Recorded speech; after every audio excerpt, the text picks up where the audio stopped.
ልንቆጣጠረው የሚገባን ነው። ስለ ኢትዮጵያ ትክክል ጥያቄ በተባበሩት መንግስታት ዋና ጉባኤ የመጨረሻ ውሳኔውን ሰጠ። ሀገራችን ኢትዮጵያ በጣም ታላቅ ጥንታዊ ሀገር ናት ስንል በምክንያት ነው። አሰብ በአሻጥር የተወሰደ የኢትዮጵያ ሀብትና ቅርስ ነው ሲሉ ደምድመዋል። ቀይ ባህር የኢትዮጵያ ነው፣ የትኛውንም ዋጋ ከፍለን እናስመልሷለን። የኤርትራ ጉዳይና የባህር በር ጥያቄ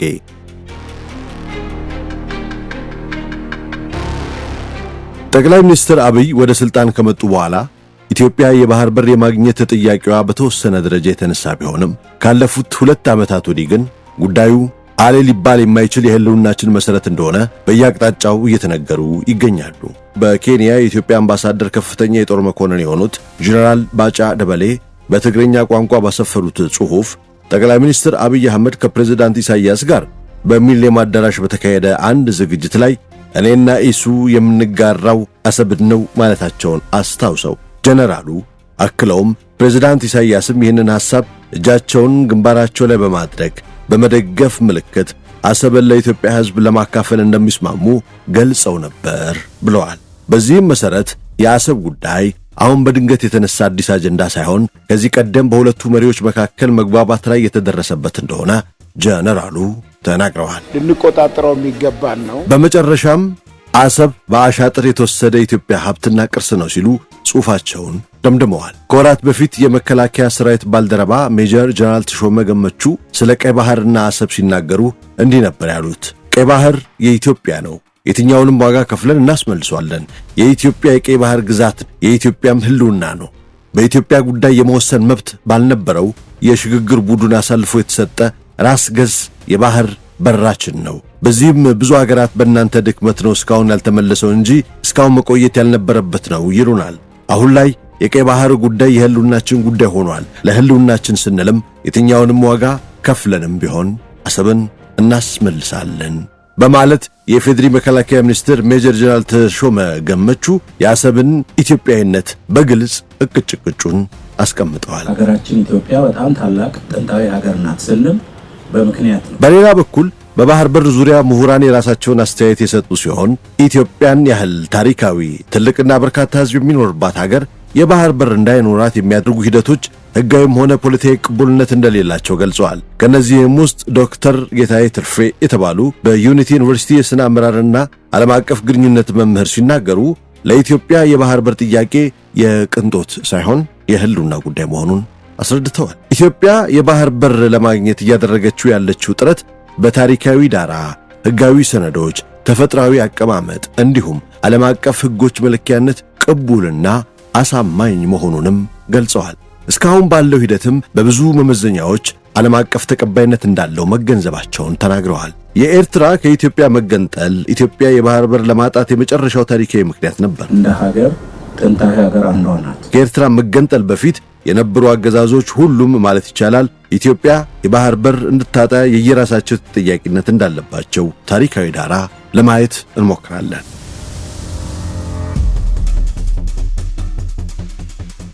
እንደ ኢትዮጵያ አቆጣጠር ህዳር 24 ቀን 1943 ዓ.ም የተባበሩት መንግስታት በኤርትራ ውስጥ የህዝብ ድምፅ ውሳኔ አድርጎ ነበር። የህዝብ ድምፅ የተደረገውም ኤርትራ ከኢትዮጵያ ጋር በፌዴሬሽን እንድትተዳደር ለማድረግ ሲሆን ከ2 ዓመት በኋላ ግን ከኢትዮጵያ ጋር የምትዋሃድበት ዕቅድ ተይዞ ሥራ ተጀመረ። በተባበሩት መንግስታት አዘጋጅነት ህዝቡ የውሳኔ ድምፁን አደረገ። በዚህም መሰረት በኢትዮጵያ ስር ሆኖ ለመተዳደር ከ2/3 በላይ የድምፅ ብልጫ በማግኘቱ የኤርትራ ፌዴሬሽን ፈርሶ ከኢትዮጵያ ጋር የሚደረገው የአብሮነት ጉዞ ተጀመረ። እናም ይህ በሆነ በሁለተኛው ቀን የኢትዮጵያ ንጉሠ ነገሥት ቀዳማዊ ኃይለ ሥላሴ ከዚህ የሚከተለውን ቃል ለኢትዮጵያና ለኤሪትሪያ ህዝብ ተናገሩ። መላው ህዝባችን እንደሚያውቀው የኤርትራ ወደ እናት ሀገሯ መመለስ በዘመነ መንግስታችን የደከምንበት ነው። ስለዚህ ለተወደደው የኢትዮጵያና የኤርትራ ህዝባችን ይህ ዋና ጉዳይ የደረስንበት ውጤት ዛሬ እንገልጻለን። ዛሬ ህዳር 26 ቀን 1943 ዓ.ም ስለ ኤርትራ ህዝብ ምኞትና ስለ ኢትዮጵያ ትክክል ጥያቄ በተባበሩት መንግስታት ዋና ጉባኤ የመጨረሻ ውሳኔውን ሰጠ። ለእናት ሀገራቸው ለኢትዮጵያ ታማኝነታቸውን ሳያጓድሉ ረጅም ዘመን በባዕድ አገዛዝ የቆዩ ኤርትራውያን ትዕግስታቸውና ጽኑ ፍላጎታቸው ከንቱ ሆኖ አለመቅረቱን ለኢትዮጵያና ኤርትራ ሕዝባችን ዛሬ ስናሳውቅ ታላቅ ደስታ እየተሰማን ነው። ይህንንም ስንናገር ኢትዮጵያ አገራቸውን ሲያገለግሉ ደማቸውን ያፈሰሱትን ሕይወታቸውን የሰዉትን ኤርትራውያንን ሳናስታውሳቸው አናልፍም። ከሦስት ዓመታት ክርክር በኋላ ጉዳዩ የሚያስፈልገውን ከሦስት ሁለት እጅ ድምፅ ብልጫ አግኝቶ የተባበሩት መንግሥታት ማኅበር ሊቀበል የሚችለው ሐሳብ ይህ ብቻ መሆኑን እየገለጸ ሄደ። ይህ አሁን ስለ ኤርትራ ሕዝብ የተወሰነው የመጨረሻ ፍጻሜውን ከማግኘቱ በፊት ብዙ የሚሠራ ሥራ አለ። ዝርዝሩ ሁሉ ገና በጥንቃቄ መሰራት አለበት። እንግዲህ ኢትዮጵያውያንና ኤርትራውያን ወደፊት ለሚቆያቸው ለህብረት ኑራቸው በወንድማማችነትና በመደጋገፍ አንድ ሆኖ መስራት ይገባቸዋል። እግዚአብሔር የድካማችንን ፍጻሜ እንዲባርክና በሰላም ፍጻሜውን እንዲያሳየን ሕዝባችንን አንድ እንዲያደርግ ፍቃዱ ይሁን በማለት ኅዳር 26 ቀን 1943 ዓ.ም ይፋዊ ንግግር አድርገዋል። ከዚሁ ጋር በማያያዝ አንድ ነገር ልጨምር። ጃንሆይ በንግግራቸው ላይ ለኢትዮጵያና ኤርትራ አንድነት የሰሩትን ሰዎች አመስግነዋል። እነዚህ ለምስጋና የበቁ ሰዎች ደግሞ አንዳንዶቹ በኤርትራ ሌሎቹም በውጭ ሀገር የቀሩትም በኢትዮጵያ ውስጥ ሆነው የኤርትራና የኢትዮጵያ አንድነት ማኅበር የሚባል ድርጅት አቋቁመው የአውሮፓን ወረራ በመቃወም ብሎም ከኢትዮጵያ ጋር በአንድነት ተዋህደው ለመኖር በሰላምና በትጥቅ ትግል ውስጥ ተሳታፊዎች ነበሩ። የሆነ ሆኖ እነዚህ የኤርትራና የኢትዮጵያ አንድነት ማኅበር አባላት ድምፀ ውሳኔ ከመደረጉ 5 ዓመት በፊት ትግላቸውን አጋግለው ቀጥለዋል። የማኅበሩን ፕሬዝዳንት ከዚህ የሚከተለውን ማመልከቻ ለጃንሆይ ያቀርበው ነበር። ግርማዊ ሆይ፣ በአዲስ አበባ ከተማ የምንገኝ ከ8000 የምንበልጥ ኤርትራውያን ሁሉ የአገራችንን ንጉሠ ነገሥት ለመፈለግ ስንል ነው የተወለድንበትን ክፍለ ሀገር ለቀን እዚህ የመጣ ነው። አገራችን ኤርትራ ከኢትዮጵያ ተነጥላ በባዕድ ቀንበር ስትገዛ እስካሁን ቆየች። አሁን ግን ከጣሊያን ጋር የሰላም ውል ለመፈራረም ሎንዶን ላይ 5 የውጭ ጉዳይ ሚኒስትሮች በተሰበሰቡበት ሰዓት የኤርትራ ወደ ኢትዮጵያ መመለስ የተገባ መሆኑን ግርማዊነቱ አይስተውምና ይህንኑ ለማስታወስና የኤርትራ ሕዝብ በሙሉ በግርማዊነቱ ጀርባ በመተማመን የሚጠብቅ መሆኑን በትሕትና እንገልጻለን ብለዋል።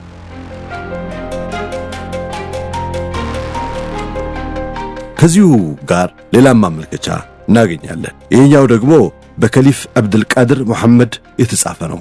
እንዲህ ይላል። እኛ የኤርትራ እስላሞች ከክርስቲያን ወንድሞቻችን ጋር አንድ ዘር ያለንና የተባበርነን፣ ዕድላችንም ዕድላቸው ነው።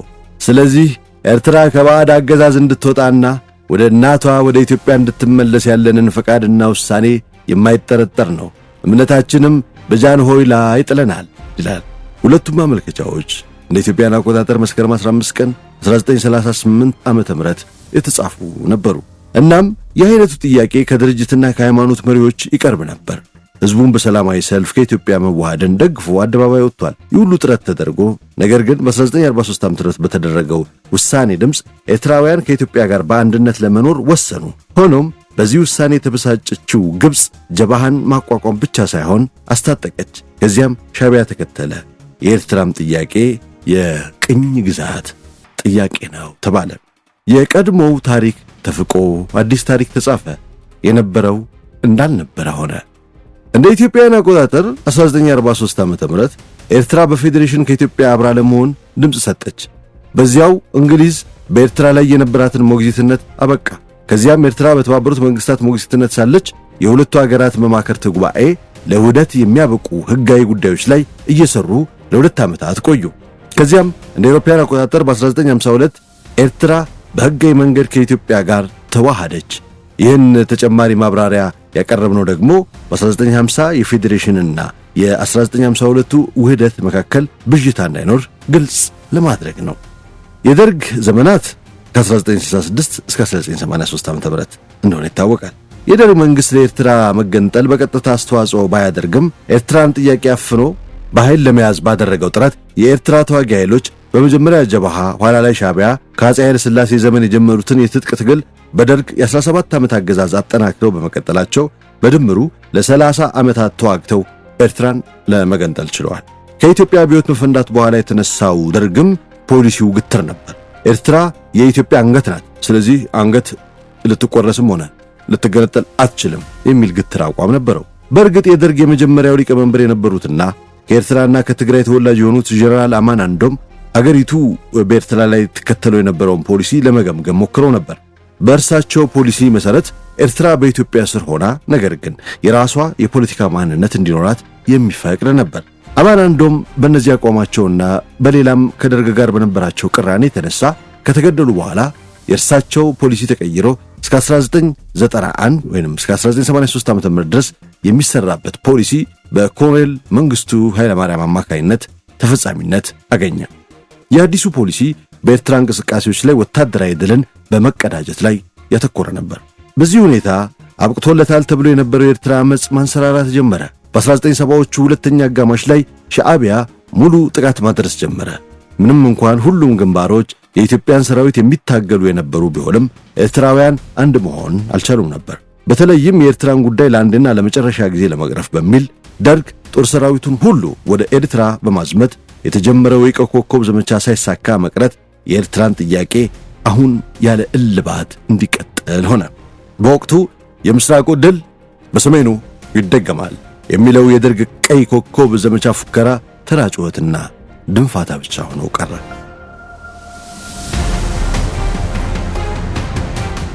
በተለይ ማርክሲስት የነበረው ሻዕቢያ ብዙ ክርስቲያን ኤርትራውያን ሲቀላቀሉት ኃይሉ ከማደጉ የተነሳ በበላው አረባዊነት አራማጁ ጀብሃ ላይ ጦርነት መክፈት ጀመረ። እንደ አውሮፓውያን አቆጣጠር ከ1981 እስከ 84 በተደረገ የእርስ በእርስ ጦርነት ሻዕቢያ የበላይነቱን ተጎናጽፎ ብቅ አለ። ከ80ዎቹ አጋማሽ ጀምሮ ኢትዮጵያ ውስጥ ይካሄድ የነበረውን ጦርነት እየተጠናከረ ሲሄድ ሻዕቢያ ወሳኝ ድሎችን ማስመዝገብ ጀመረ። እንደ አውሮፓውያን አቆጣጠር በ1987 ላይ ሶቪየት ኅብረት ለደርግ የሚያደርገውን እርዳታ ሲያቋርጥ ሁኔታዎች ለሻዕቢያ ተመቻቹ። እንደ አውሮፓውያን አቆጣጠር መጋቢት 1988 የአፋቤት ጦርነት ተብሎ በሚታወቀው የሻዕቢያ ሰራዊት በደርግ ሰራዊት ላይ ስልታዊ የሆነ ድል ተቀዳጀ። ከዚህ በኋላ የአቶ ኢሳያስ አፈወርቂ ስልጣን እየገነነ ግንባሩም ድል እየተጎናጸፈ ሄዶ እንደ አውሮፓውያን አቆጣጠር ግንቦት 1991 በኢትዮጵያ የደርግ መውደቅን ተከትሎ ኤርትራ ነጻነቷን ለማግኘት ቻለች። የኤርትራ ትግል በኢትዮጵያ ላይ ብዙ አሻራ የተወ ሲሆን በተለይ የነጻነት ግንባር ጽንሰ ሐሳብን ከአረብ አገሮች በማስመጣት በአካባቢው ማስፋፋቱ ተጠቃሽነት አለው። ከዚህ በላይ ምንም ልናደርግ አንችልም እና አሁን ደርጉ መጥቶ ይናገር። እንደ አውሮፓውያን አቆጣጠር በ1991 ወይንም በኢትዮጵያውያን በ1983 የደርግ መንግስት ከተገረሰሰ በኋላ ስልጣን የተቆጣጠረው የህወሓት ኢህአዴግ መንግስት የኢትዮጵያ ህዝብ እውነተኛ ወኪልና የስልጣን ባለቤት እንደሆነ አይታወቅም ነበር። በጊዜው የሽግግር ወቅት ከመሆኑ አኳያ ሲታይ በህዝብ ቅቡልነት ያለው ዲሞክራሲያዊ ስልጣን አልነበረውም ማለት ይቻላል። በወቅቱ ዲሞክራሲያዊና ህጋዊነት የሆነ ቅቡልነት ያለው መንግስት አልነበረም ቢባል ማጋነን አይሆንም። ህወሓት የሚመራው መንግስት በወቅቱ አካታችና ዲሞክራሲያዊ ሂደት አልተመረጠም ነበር። ህወሓት በኢትዮጵያ የግዛት አንድነት መወሰን አይችልም ነበር። በወቅቱ ኢትዮጵያ ውስጥ የነበሩ ተቃዋሚ ፓርቲዎች የ1992ቱን ምርጫ በመቃወም የኤርትራን መገንጠል ፍትሐዊነት ላይ ጥያቄ ያነሱት ያለ ምክንያት አልነበረም። የኢትዮጵያ የኢፌዴሪ ህገ መንግስት ባለስልጣን የኢትዮጵያ ጊዜያዊ ቻርተር በ1987 ሲመሰርቱ የራስን ዕድል በራስ የመወሰን መብት ቢያምንም የመገንጠልን ሂደት በዝርዝር አልገለጸም ነበር። የህዝብ ውሳኔውንም የፈቀደው የህወሓት ውሳኔ ከህገ መንግስታዊ ህጎች ይልቅ በፖለቲካዊ ፕራግማቲዝምና አብዮታዊ መግባባት ላይ የተመሰረተ እንደነበረ ያሳብቃል። ከቼኮስሎቫኪያ ቬልቬት ፍቺ ወይንም የደቡብ ሱዳን ነጻነት በተመረጠው መንግስት የጸደቀ ሳይሆን እንዳልቀረና የኢትዮጵያ ስምምነት ቋሚ ህገ መንግስታዊ ስርዓት በሌለው የሽግግር መንግስት ተሰጥቷል ማለት ይቻላል። በወቅቱ ህወሓት ተጨባጭ ስልጣንና ዓለም አቀፍ ዕውቅና ቢኖረውም የኢትዮጵያን ግዛት ለማፍረስ ያለው ዲሞክራሲያዊና ህገ መንግስታዊ ህጋዊነት ግን በዓለም አቀፍ ደንቦች አጠያያቂ አድርጎ ስላለፈ ነው የኤርትራን ከኢትዮጵያ የመገንጠልን ሂደት አብዝቶ የሚኮንነው። የአንድ አገር ዓለም አቀፍ ዕውቅናና የውጤታማነት መርህ መከተል ይኖርበታል። እኛ ኢትዮጵያውያን የኤርትራ መገንጠል ላይ የሥርዓት ጉድለቶች ቢኖሩትም የኤርትራ ነጻነት ከተባበሩት መንግስታት ድርጅትና ከአፍሪካ አንድነት ድርጅት ኦኤዩ ጨምሮ ሰፊ ዓለም አቀፍ ዕውቅና አግኝቷል። በዚህ ምንም ሳንል አላግባብ የተወሰደብንን የጂኦግራፊ እስረኛ ያደረገንን የቀይ ባህርን በሰጥቶ መቀበል መርህ መንግስታችን ሄደው በሚጠይቅበት ወቅት እንደ ቤተ መቅደስ እንደገባ ውሻ ሊደረግ የቻለው ስለዚያ ነው። ዲፕሎማሲያዊ አማራጭ ስላልተከተለ ሌላኛውን አማራጭ ለመውሰድ እንደምንገደድ ዓለም ሊያውቅልን ይገባል። ስለዚህ ከዚህ ቀደም ለኤርትራ የተሰጠው ዕውቅና በዓለም አቀፍ ሕግ የውጤታማነት መርህ ላይ አጽንዖት ይሰጣል ተብሎ ማሰብ ቂልነት ይመስለኛል። አንድ አገር አንድ ጊዜ አንድ መንግስት ሲመሰርት የቁጥጥር ዕውቅና ሲያገኝና መንግስታዊነት በሞንቴቪዲዮ ሕግ መሰረት የሚተረጎመው የግዛት የህዝብ የመንግስትና በዓለም አቀፍ ግንኙነቶች ውስጥ የመሳተፍ አቅሙ ላይ ተጽዕኖ ሊፈጥርበት ይችላል። የአንድ አገር ስርዓተ መንግስት ሕጋዊነት ጥያቄዎች አስገብቶ መነጋገሪያ ሊያደርገው ይችላል። ዓለም አቀፉ ማህበረሰብ ዲሞክራሲያዊ ሕጋዊነትን በጥብቅ ከመከተል ይልቅ ለመረጋጋትና ግጭትን መከላከል ቅድሚያ ይሰጥና ከዚህ የፈነገጠው ላይ ሕጋዊ የሚለውን ጫና ሊያሳድርበት ይችላል ማለት ነው።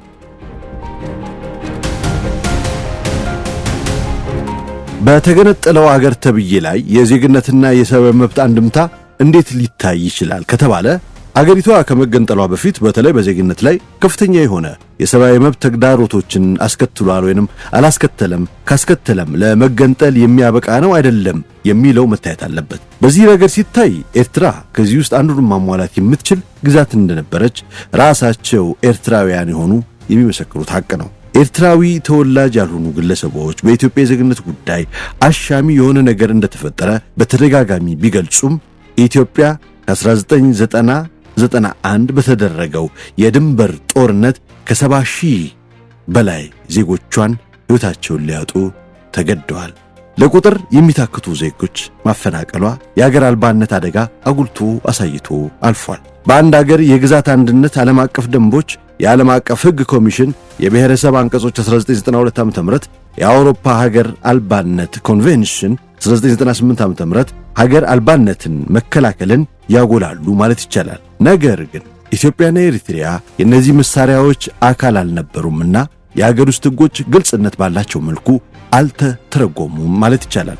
ከመገንጠል በኋላ የሚነሱ ግጭቶችና የሕግ አለመግባባቶች የድንበር ጦርነት 1990 እስከ 91 እንዲሁም በመቀጠል በኤርትራና በኢትዮጵያ የድንበር ኮሚሽን የተደረገው የግልግል ዳኝነት ውጥረቱን አጋልጧል። በጣም የሚገርመው የተደረገው ድንበር ማካለል በቅኝ ግዛት ውል መሰረት ያካለለ ቢሆንም በኢትዮጵያ የነበረው የወቅቱ መንግስት በተቃውሞ ምክንያት አፈጻጸሙ ቆሟል። ይህ የመነሻውን የመገንጠል ሂደት ደካማነትና ግልጽ የሆነ የክልል ስምምነቶችን አስፈላጊነት ያጎላል። በዓለም አቀፍ ሕግ መሰረት በአሁኑ ሰዓት ላይ ሰፋ ያለ አንድምታ በኤርትራ መገንጠል መደበኛ ጥያቄዎችን አስነስተዋል ማለት ይቻላል።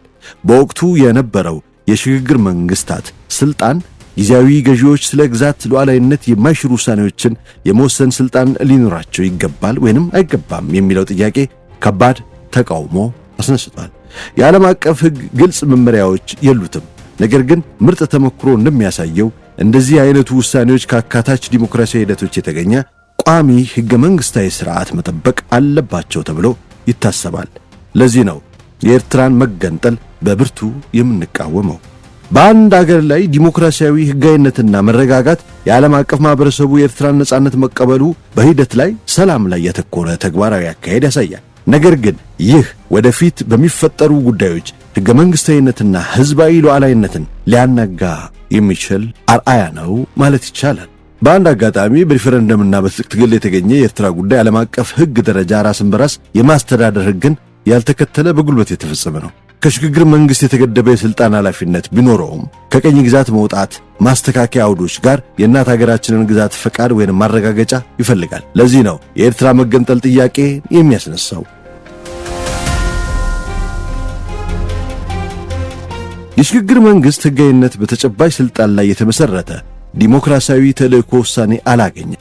በሐሳብ ደረጃ ዲሞክራሲያዊ ሕጋዊነት ያለው ቋሚ ሕገ መንግሥታዊ መንግሥት በዓለም አቀፍ ደረጃ ዕውቅና እንዲሰጥ መወሰን ያለበት ሰፊ ዕውቅና የተሰጠው የተባበሩት መንግሥታት ድርጅት አባልነት ተቀባይነት ያለው የውጤታማነት መርህ ብዙውን ጊዜ የሥርዓት ጉድለቶችን ያዳክማል ተብሎ ስለሚታሰብ ነው በግዛት አንድነት ላይ መወሰን የማይቻለው። የሽግግር መንግሥት የዜግነት አያያዝ ወደ ሀገር አልባነትና መባረር ክልሎች በሌሎች ደንቦች መሠረት ሀገር አልባነትን መከላከል አለባቸው ተብሎ ይታሰባል። የድንበር ማካለል ኮሚሽን ውሳኔ 1994 ዓ.ም የቅኝ ግዛት ስምምነቶች ላይ የተመሠረተ ሙሉ በሙሉ ያልተተገበረ የውቲ ሶሳይቲስ መርህ የቅኝ ግዛት ድንበሮች ይከበር የሚለው ተቀባይነት እንደሌለው ታውቋል ማለት ይቻላል። የኤርትራ ከኢትዮጵያ መገንጠል በዓለም አቀፍ ሕግ እንደ ልዩ ሕጋዊነትና የአሰራር ግርፈቶች ቅይጥ ተደርጎ ይወሰዳል ተብሎም በዓለም አቀፍ ኮሚኒቲ ስለሚታመን ነው ያለምንም ከልካይ ኢትዮጵያ ወደ ደቡብ ቀይ ባህርና ወደ አሰብ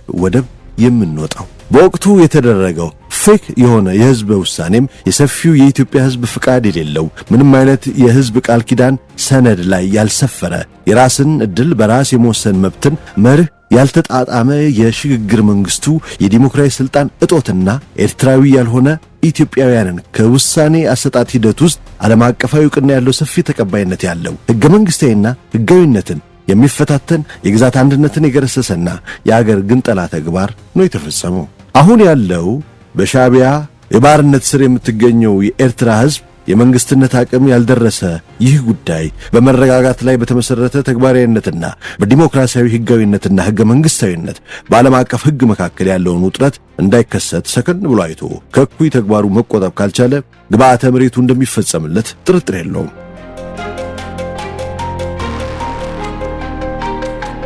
ሰሞኑን ጠቅላይ ሚኒስትር አብይ ለህዝብ ተወካዮች ምክር ቤት በኢትዮጵያ የባህር በር ጥያቄ ዙሪያ እጅግ ጠጠር ያለ ንግግር ያደረጉ ሲሆን የእሳቸውን መልእክት ተከትለውም በአገሪቱ የተለያዩ የሲቪልና ወታደራዊ ባለስልጣናትም እንዲሁም የመንግስት ሚዲያዎች የባህር በር ጉዳይ በስፋት እያስተጋባ ይገኛል። ለማንኛውም ኢትዮጵያ የባህር በር የማግኘት ዕድሏ በጣም የቀረበ ሲሆን እስከዛው የሳሎን ቤተሰቦች ቸርን ሰንብት።